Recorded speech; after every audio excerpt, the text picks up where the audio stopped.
जय श्री राम दोस्तों। आज हमारे एक छोटे भाई हैं हर्षदीप सिंह।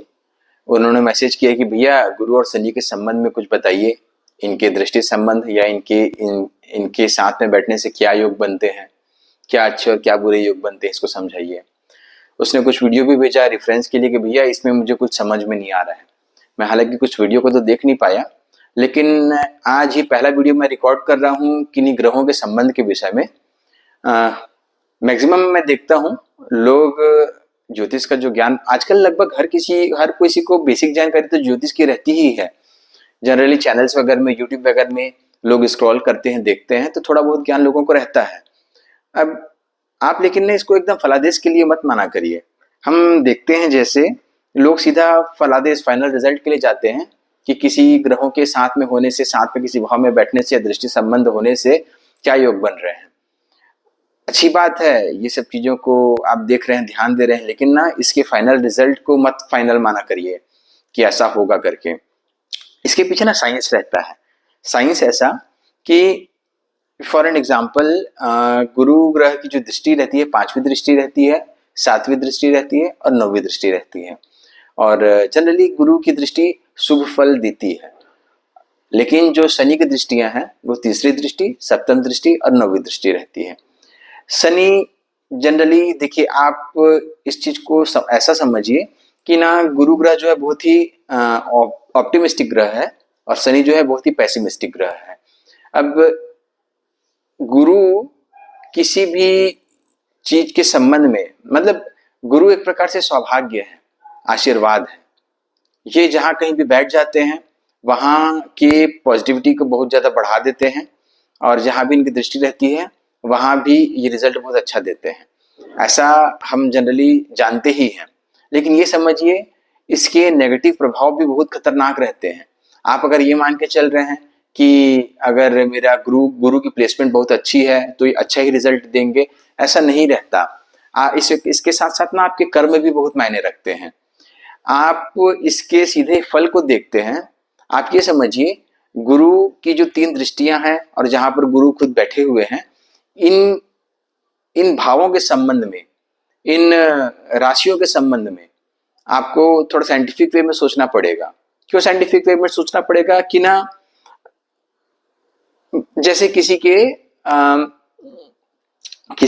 द्वितीय भाव में अगर गुरु बैठे हुए हैं तो ऐसे व्यक्ति को चाहिए कि वो लोगों से मीठा बोले, प्रेम से बात करे।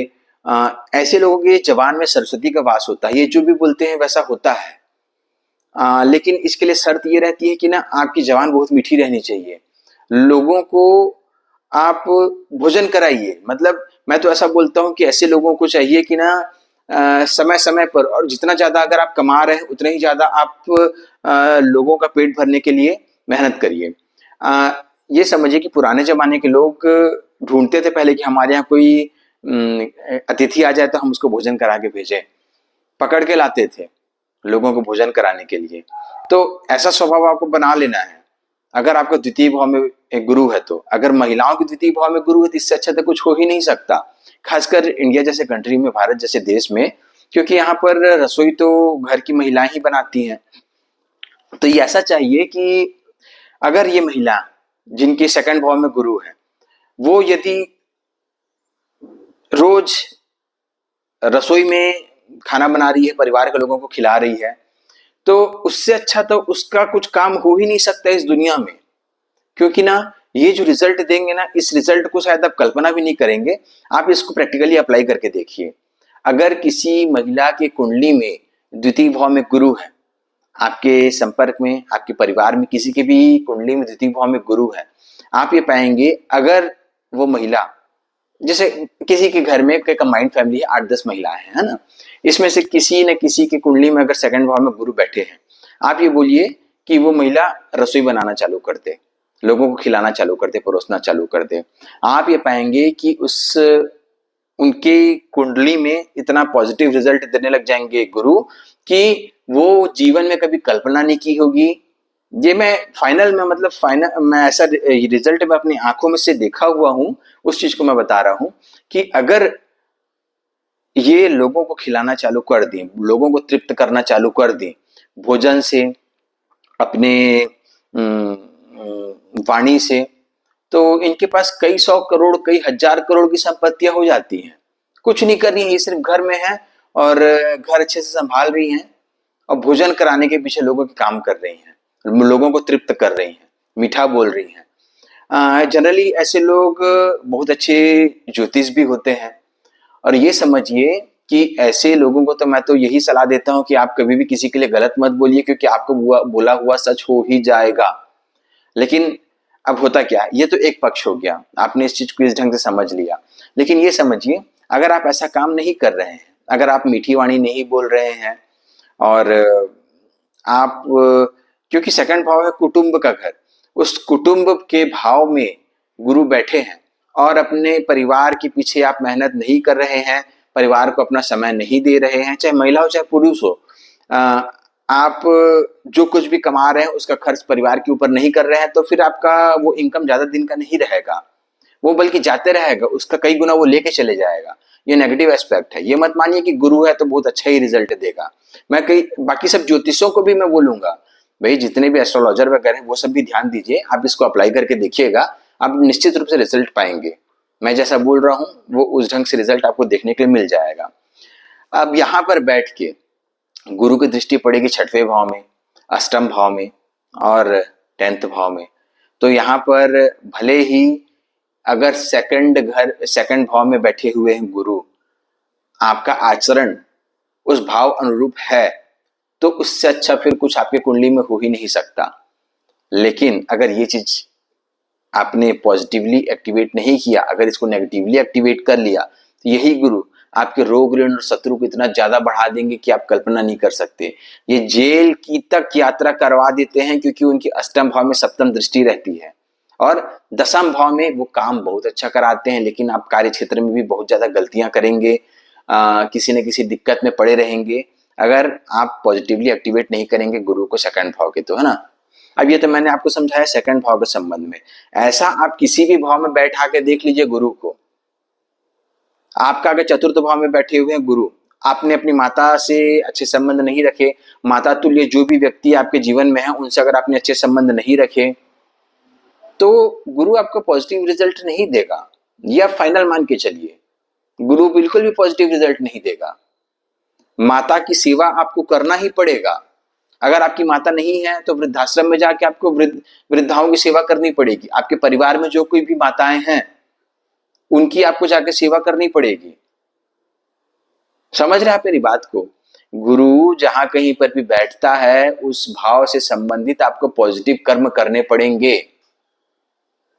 चतुर्थ भाव माता का घर होता है, साथ में भूमि भवन वाहन का भी घर होता है।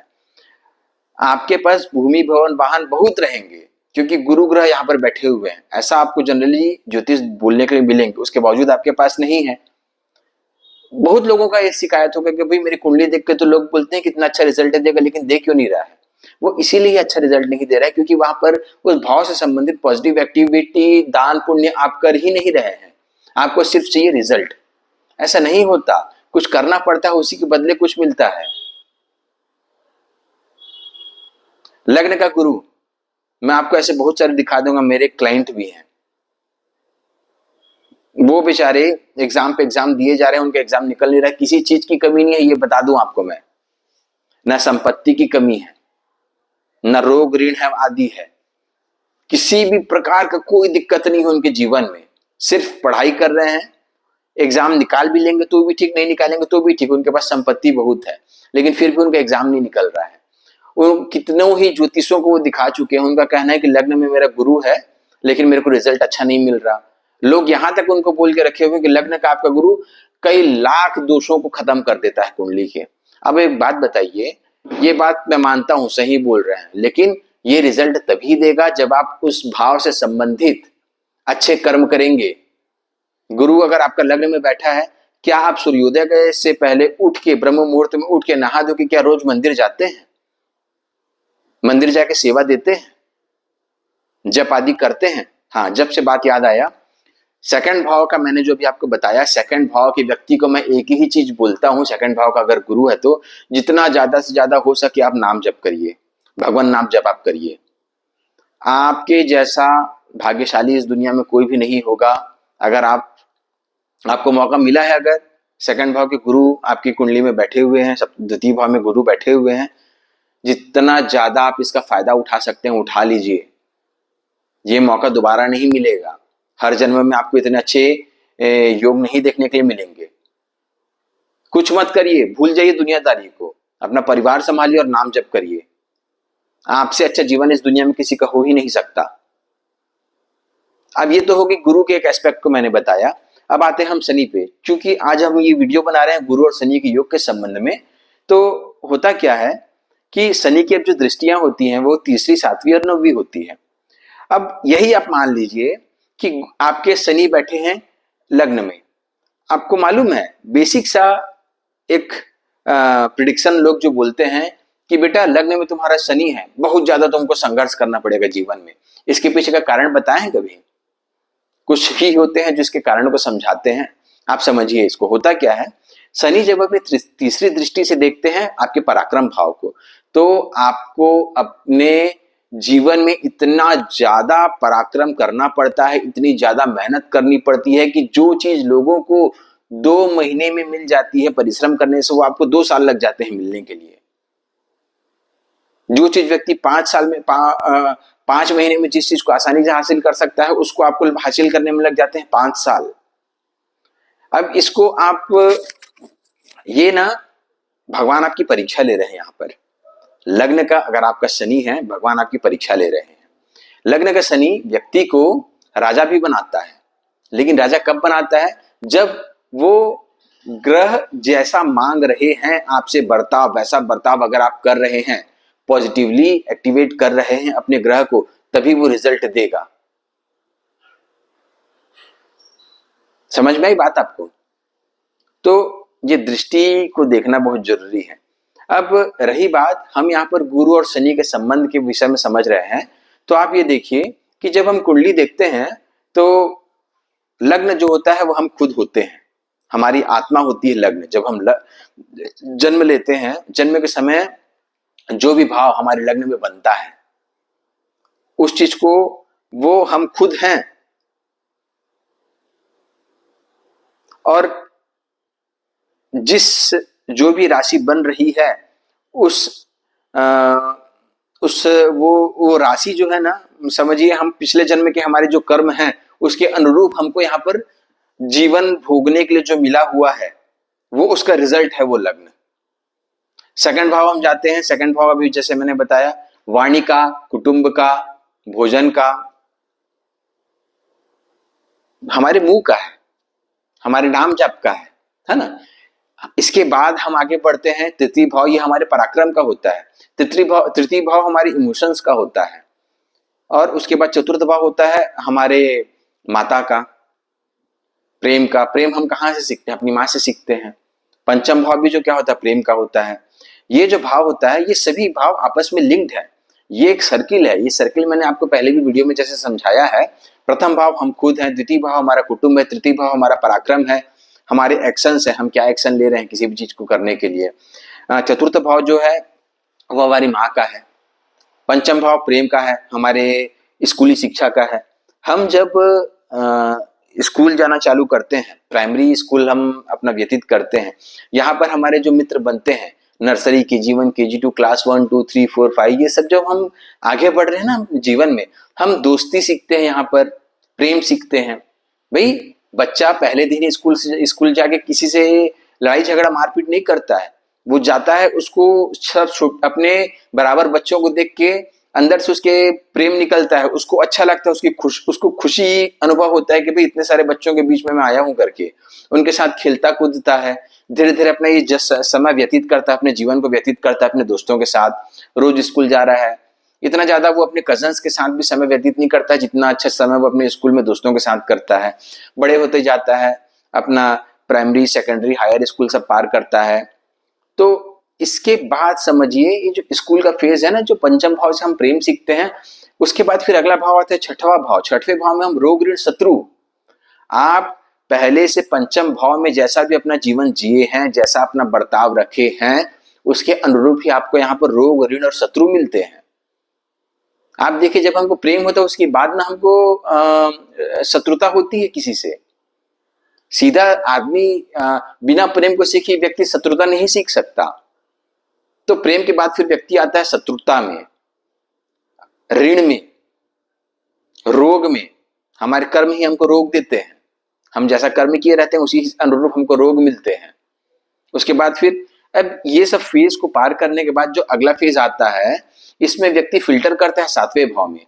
सातवें भाव में वो अपने किसी बिजनेस पार्टनर को डिसाइड करता है। जब वो जीवन में आगे बढ़ता है, उसको व्यापार आदि करना है, तो या फिर उसको जीवन में शादी करना है, कोई अपने लिए सोलमेट, अपने लिए कोई पार्टनर चुनना है जिसके साथ वो आगे की जिंदगी शांति से व्यतीत करे, इसकी खोज में वो बेचारा कोई व्यक्ति सर्च करता है, फिल्टरेशन प्रोसेस करता है, उसको जो सही लगते हैं उनके साथ वो विवाह करता है, उसके साथ फिर अपना आगे का जीवन व्यतीत करने के लिए खुशी खुशी आगे बढ़ता है। लेकिन यहां पर आता है असली कहानी। अष्टम भाव में जहां पहुंचे ना, अष्टम भाव होता है तूफान का, गहराई का, अंधकार का, संघर्ष का, अपमान का। ये ऐसे ऐसे दिन दिखाता है व्यक्ति का जिसका इसने कभी जीवन में परिकल्पना भी नहीं की होगी। चाहे वो धन से संबंधित हो, चाहे आपके पारिवारिक संबंध, आपके लोगों से संबंध के विषय में हो, चाहे रोग के विषय में हो, चाहे पत्नी के विषय में हो, चाहे माता पिता के विषय में हो, यहां पर व्यक्ति कुछ ना कुछ खोता जरूर है, कोई ना कुछ। जितने अभी तक संबंध बनाते आए ना से अष्टम भाव तक, जितने भी संबंध ये प्रथम भाव से अष्टम भाव तक बनाते आया है, वो संबंध यहाँ पर छूटना चालू होते हैं। यहां पर जो आप असली संघर्ष अपने जीवन का देखते हैं ना, वो आपका माइंड वॉश कर देता है पूरा। क्योंकि ना कठिनाइयां नहीं देखेंगे, उठापटक नहीं देखेंगे, इतना ज्यादा आप परिस्थिति नहीं देखेंगे, तब तक आपकी। तो जब हम अष्टम भाव के बाद आगे बढ़ते हैं,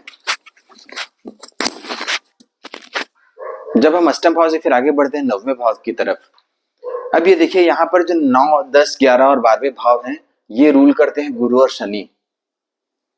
ये आप जीवन की जो कठिनाइयां, आप जीवन की तूफान, अष्टम भाव को जब आप पार करके आगे बढ़ते हैं, आपको यहाँ पर आपका दिमाग खुल जाता है। अष्टम भाव में आदमी की बुद्धि खुल जाती है, वो पूरी दुनिया समझ जाता है। और उसके बाद फिर ये जो भाव है नवम भाव, नवम भाव आध्यात्मिकता का भाव है। आप देखिए कि कठिनाइयों में ही आदमी भगवान की तरफ जाता है, पिता के पास जाता है, माता पिता को याद करता है। जीवित है तो माता पिता के चरण पकड़ लेता है कि भाई आपके आशीर्वाद से अब कुछ हो सकता है, नहीं है तो पितरों की पूजा करने के लिए दौड़ता है। समझ रहे हैं बात मेरी?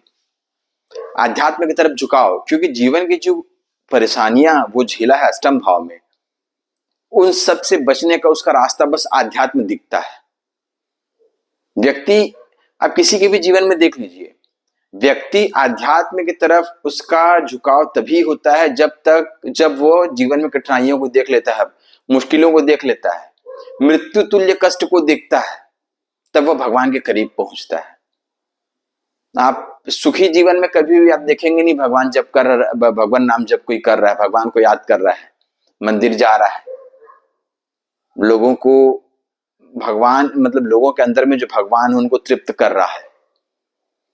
यहां से व्यक्ति को समझ में आता है कि जीवन जो कुछ भी है, नवम भाव ये गुरु का भाव है, नवी राशि धनु राशि गुरु की राशि है। यहां पर व्यक्ति चले जाता है आध्यात्म की ओर, माता पिता की ओर, पूर्वजों की ओर।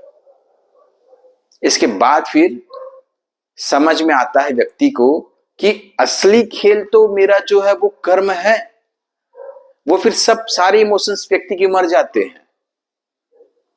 व्यक्ति के सारे इमोशंस, सारे प्रेम, आप जनरली देखेंगे कोई व्यक्ति पक गया है, जिंदगी में तकलीफ पा लिया है, मृत्यु तुल्य कष्ट झेल लिया है, उसके बाद फिर उसको किसी से मोह नहीं रहता, वो फिर अपनी जिम्मेदारियों को ही बस पूरा करता है, भगवान नाम जप में लग जाता है। भगवान, उसको समझ में आ जाती है ये बात कि जो है भगवान है, बाकी कुछ नहीं है, कोई रिश्ते नाते दोस्ती यारी कुछ काम नहीं आती, जो काम आता है वो सिर्फ भगवत प्रेम ही काम आता है। तो इस चीज को आप जितने जल्दी समझ लें आप लोगों के लिए बेहतर है। जल्दी समझ लेंगे तो अष्टम भाव का कष्ट को नहीं झेलेंगे, और झेलेंगे भी तो भगवान उसके लिए आपको बल देंगे। आपका दिमाग इतना पक गया रहेगा, इतना आप मैच्योर हो गए रहेंगे कि इस दुख को भी आप बहुत ही शांति से, बहुत ही आसानी से पार कर लेंगे अष्टम भाव के कष्ट को। अब जब हम 9वें भाव से 10वें भाव में जाते हैं, कर्म का भाव कहलाता है, यहां पर होती है एंट्री शनि की। शनि यहां पर रूखापन ले आता है व्यक्ति के व्यवहार में, रूखापन ले आता है, इमोशंस को उसके मर ही जाते हैं, उसको बस अपना काम भर दिखता है, उसे मालूम है मेरे कर्म ही है जो कि 16 आने हैं, बाकी कुछ भी चीज काम नहीं आता। और जो मैं बोल रहा हूं ये सत्य आप अपने जीवन में अप्लाई करके देख लीजिए। जो व्यक्ति ऐसे सब कष्ट झेल चुके हैं वो मेरी बातें की सत्यता को समझ रहे होंगे। व्यक्ति जब कर्म में पूरा फोकस्ड हो जाता है 10वें भाव में, उसके बाद फिर वो आगे बढ़ता है 11वें भाव में। 11वां भाव लाभ का भाव, गेन का भाव। लेकिन ये सिर्फ गेन नहीं होता, गेन यहां पर जिस प्रकार से आपने कर्म का दान दिया, आपने कर्म किया तभी तो आपके पास धन आया, धन आया, वो 11वें भाव में धन आया। वो धन आपके पास तभी टिकेगा जब आप उसका दान करेंगे, उसके बिना धन नहीं टिकता। जब तक आप उसको परोपकार में नहीं लगाएंगे, लोगों को तृप्ति नहीं देंगे, तब तक वो लाभ भाव का लाभ भी आपकी कोई काम नहीं आएगा। दान जीवन का एक अंग हो जाना चाहिए। किसी भी प्रकार से आप जो, अगर आपके पास धन नहीं है तो कम से कम आप मीठा बोल तो सकते हैं। अगर आपके पास धन नहीं है आप श्रम तो कर ही सकते हैं। मंदिर आदि तीर्थ स्थानों में, धार्मिक स्थानों में कुछ नहीं तो झाड़ू पोछा जाके तो कर ही सकते हैं, जूता चप्पल जमा सकते हैं। जो भी व्यवस्था में आप अपना श्रम लगा सकते हैं वो श्रम को दीजिए।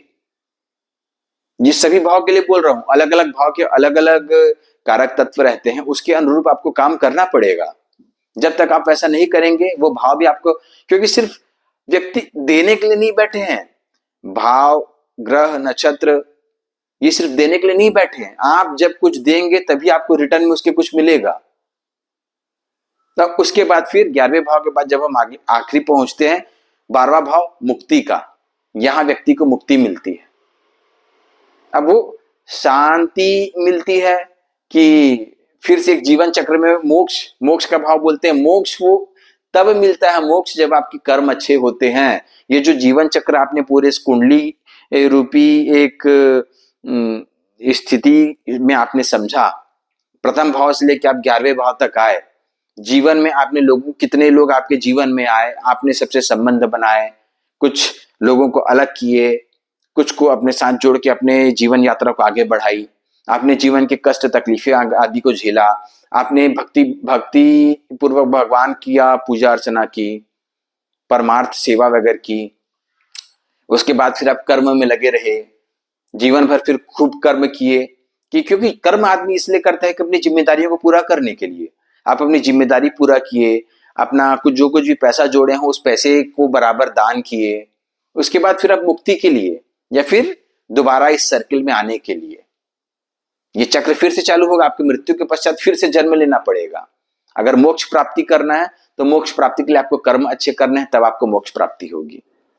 कभी भी किसी की कुंडली में ये देख के आप प्रिडिक्शन ना करिए कि भाई 12वें भाव में गुरु बैठा है तो फिर आपके आदमी को मोक्ष मिल गया, गुरु और केतु 12वें भाव में बैठ के तो आदमी को मोक्ष मिल गया। कर्म अच्छे किए होंगे तो मोक्ष मिलेगा, नहीं किए होंगे तो नहीं मिलेगा और बुरी स्थिति बनने वाली है। फलादेश को इसलिए मैं बार बार बोलता हूं, फलादेश में मत जाइए। कुंडली जो है साइंस है, इस साइंस को आप कितने अच्छे से समझते हैं वो आपके ऊपर है। इस साइंस को समझने के बाद उसको किस ढंग से आप अप्लाई करते हैं वो आपके ऊपर है। अब वापस से हम आते हैं, हम गुरु और शनि के विषय में बात कर रहे थे कि अब जैसे आपने समझा कि दशम से लेके 12वें तक के जो 4 भाव हैं ये गुरु और शनि के द्वारा रूल होते हैं। तो यहां पर व्यक्ति को जो कर्म की अहमियत समझ में आती है, भक्ति की अहमियत समझ में आती है, यही चीज सिखाना चाहते हैं गुरु और शनि आपको। जैसे आपको मैंने पहले बताया कि गुरु जो है ऑप्टिमिस्टिक प्लैनेट है और शनि जो है पेसिमिस्टिक। यहां पर होता क्या है, गुरु किसी भी चीज को लेके पॉजिटिव चलता है कि हाँ चीजें बनेंगी, उसका आशीर्वाद रहता है। और शनि क्या बोलता है, कर्म कर, बिना कर्म के नहीं बनेंगी। ये दोनों एक दूसरे के पूरक हैं। अगर ये दोनों साथ में बैठ रहे हैं, आप ये मान के चलिए कि कर्म और भाग्य साथ में चल रहा है। शनि का कर्म और गुरु का भाग्य, जब ये दोनों साथ में चलेंगे तभी व्यक्ति उससे, इन दोनों के योग से कुछ पॉजिटिव रिजल्ट निकाल पाएगा। सिर्फ खाली बैठे रहने से रिजल्ट नहीं देते। ऐसा नहीं है कि गुरु के साथ शनि बैठ गया तो शनि भी आपको अच्छा रिजल्ट देने लग जाएगा। शनि विलंब करते हैं देने में। भगवान आपकी परीक्षा लेते हैं इस रूप में कि आप विपरीत परिस्थिति में भी कितना अच्छे से बर्ताव कर रहे हैं, कितना अच्छा लोगों को दे रहे हैं, कितने शांति से इस कठिन समय को आप पार कर रहे हैं, जीवन में आने वाली कठिनाइयों का कितनी समझदारी के साथ आप डील कर रहे हैं। बुरी से बुरी स्थिति में भी आप अपशब्द नहीं बोल रहे हैं, आप मीठा बोल रहे हैं। ये सब सिखाने के लिए आता है। ये जो गुरु और इस शनि का योग बनता है, ये इस चीज को दिखाता है। मान लीजिए अगर नवम पंचम का योग बन रहा है गुरु और शनि का, चाहे तो गुरु पंचम दृष्टि से शनि को देख रहे हैं और शनि नवम दृष्टि से गुरु को देख रहे हैं, या फिर गुरु शनि पंचम दृष्टि से शनि पंचम दृष्टि से गुरु को देख रहे हैं और गुरु की नवीं दृष्टि शनि पे पड़ रही है। यहां पर ये मान के चलिए कि दोनों का बहुत ही पॉजिटिव एस्पेक्ट, बहुत ही पॉजिटिव रिजल्ट देखने के लिए मिलता है। यहां पर बात ऐसी आती है कि शनि इस चीज के लिए आपको प्रेरणा दे रहे हैं कि कर्म कर। कठिनाइयां जरूर आ रही हैं, विलंब जरूर हो रहा है किसी भी कार्य के होने में, लेकिन उसका रिजल्ट बहुत अच्छा मिलने वाला है और वो गुरु के रूप में मिलने वाला है।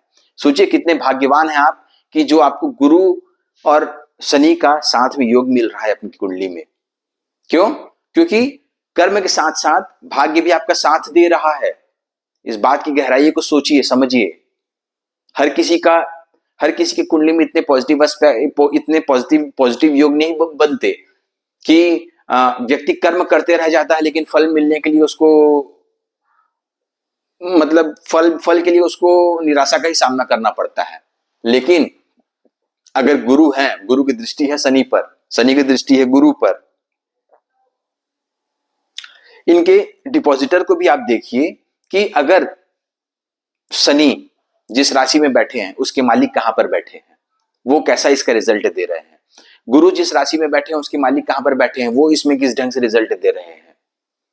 इसके अनुरूप इनके फाइनल रिजल्ट पे हम आते हैं। तो कुछ भी चीज मेरा यहां पर फलादेश कर देना एक फालतू बात है। बिना कुंडली को देखे समझे, उनके कारक तत्व को समझे बिना,